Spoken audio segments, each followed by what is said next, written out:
vindo da Argentina aqui, só para comentar uma situação nossa no mundo. Só antes, a Aline Chaga pergunta se a gente consegue promover uma visita do Rui lá para o Lula. Tem muita gente pedindo, né? Vamos ver. Precisa ver com eles lá. Precisa ver lá em cima. Bom, beleza. Suzy Mosno, Nelson Henrique, Caroline. Bom, valeu para todo mundo aí. Desculpa se eu deixei alguém de fora. Vamos lá. Internacionais. Internacional. Juan, você não quer falar um pouco sobre o que ocorre na Argentina? A gente tem dado algumas notícias aqui no Reunião de Pauta sobre a Argentina, mas tem sido bem lateral. Você não quer pegar e falar un poco sobre la situación lá? Por supuesto.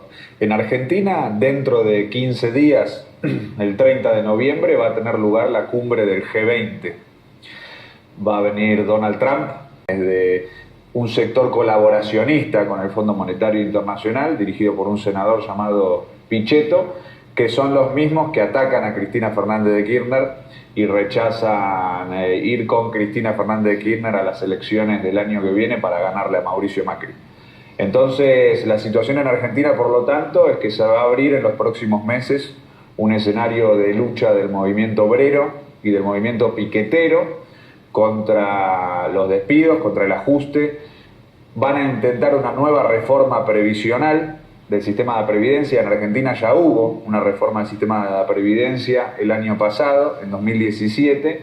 El FMI exige una nueva reforma aún más profunda, aún más brutal, y ese es el próximo desafío del gobierno de Mauricio Macri. Porque a Argentina ya pegó 2 empréstimos do FMI, ¿no? Sí, dos préstamos por 56.000 millones de dólares, que la mayoría de esos fondos se han fugado del capital, han servido para financiar la fuga de capitales. Por eso no se sabe si el gobierno, aún con esa plata, aún con ese dinero del FMI, va a lograr renovar los vencimientos de deuda externa el año que viene. Y lo que es seguro es que en 2020 Argentina marcha hacia el default, hacia un default que puede generar una crisis importante a nivel internacional. Porque incluso si Argentina no le paga al FMI, puede hacer que el FMI quiebre, porque el FMI es el préstamo más grande de la historia que le ha dado a Argentina. Nunca antes habían dado un préstamo de esa envergadura, de ese volumen.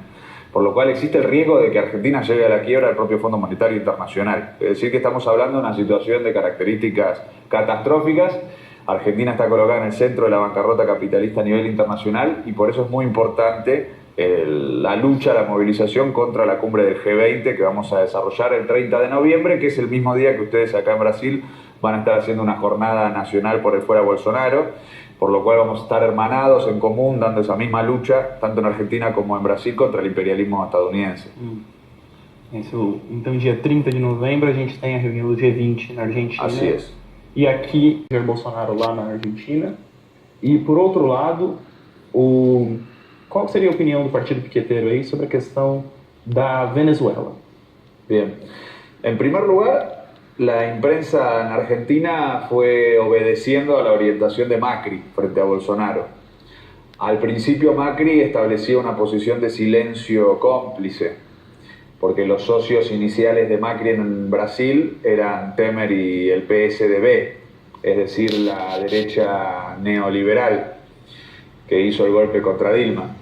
Frente a la elección en la primera vuelta, cuando Bolsonaro saca el 46% de los votos, el gobierno de Mauricio Macri cambia la política y pasa a una política de reivindicación abierta de Bolsonaro. Pasan del silencio cómplice a reivindicar abiertamente a Bolsonaro como la figura emergente en la política de Brasil, como un voto a favor del futuro, en contra del pasado petista.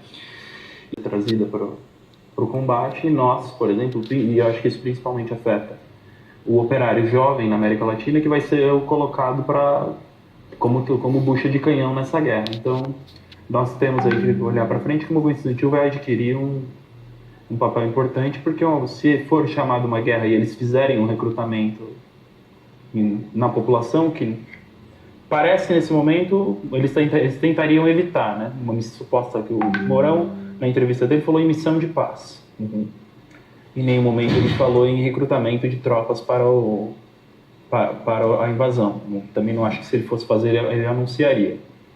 Mas é perigoso. Eles têm tropas profissionais em termos de 600 ou 700 mil soldados, é um contingente grande, mas numa invasão como essa poderia colocar as Forças Armadas do Brasil, que nesse momento são o governo, E as Forças Armadas, que estão sendo cada vez mais empregadas na Argentina para combate à segurança, combate ao crime e a organização da repressão, em crise, se eles começarem a encontrar dificuldades lá em cima, na Venezuela. Então eu acho que dia 1º de janeiro nós vamos ver aí nós vamos ter um panorama bem quente. Así es. Y en Argentina es un factor de crisis dentro de las Fuerzas Armadas, la política del macrismo. Ni que hablar de la posibilidad de que Argentina se involucre en una guerra contra Venezuela, porque hoy el ejército argentino está completamente destruido. No se puede comparar con el ejército de Brasil. Son dos ejércitos muy distintos. De hecho, el ejército de Brasil critica al ejército argentino. Argentina es un factor de crisis dentro de las Fuerzas Armadas, la política del macrismo. Ni que hablar de la posibilidad de que Argentina se involucre en una guerra contra Venezuela, porque hoy el ejército argentino está completamente destruido. No se puede comparar con el ejército de Brasil. Son dos ejércitos muy distintos. De hecho, el ejército de Brasil critica al ejército argentino diciendo que tiene falta de liderazgo, falta de voluntad, falta de iniciativa política, porque en Argentina hubo una lucha muy grande luego de la dictadura por el juicio y castigo a los genocidas, y hay muchos genocidas presos. De hecho, Videla, que fue el dictador argentino, murió en la cárcel. Por lo cual hay mucho... Também na ditadura argentina, o assassinato em massa foi organizado de forma muito mais agressiva do que... 30.000 detenidos desaparecidos. Es un número en 8 años, ¿no? Del 76 en 7 años, del 76 al 83. Considerando que os números oficiais são sempre mais baixos que a realidade, no Brasil, por exemplo, nós temos um absurdo, uma falsificação histórica, que é que no Brasil teriam morrido 400 e poucas pessoas em 21 anos de ditadura. Se você levantar dos militantes comunistas, você consegue somar mais do que isso daí com uma certa tranquilidade. Mas é um índice para ver a brutalidade do massacre. Así es. Y en Argentina murió en la cárcel el responsable de todo ese proceso. Por eso tienen vacilaciones dentro de las fuerzas a la hora de volcarse a una tarea de represión interna en Argentina, ni que hablar si las quisiesen involucrar en una guerra contra Venezuela. Va a ser un factor de crisis muy importante dentro de Argentina y no va a ser tan fácil para el gobierno de Macri involucrarse en esa guerra, y por eso también es importante derrotar al gobierno de Macri, terminar con el gobierno de Macri, para aislar a Bolsonaro, para aislar a Duque y generar mejores condiciones a nivel continental contra el imperialismo. Bem, nós estamos... Desculpa mudar de tema assim, mas... Agradecer ao Juan Marino, do Partido Piqueteiro lá na Argentina. Muchas gracias. Também participação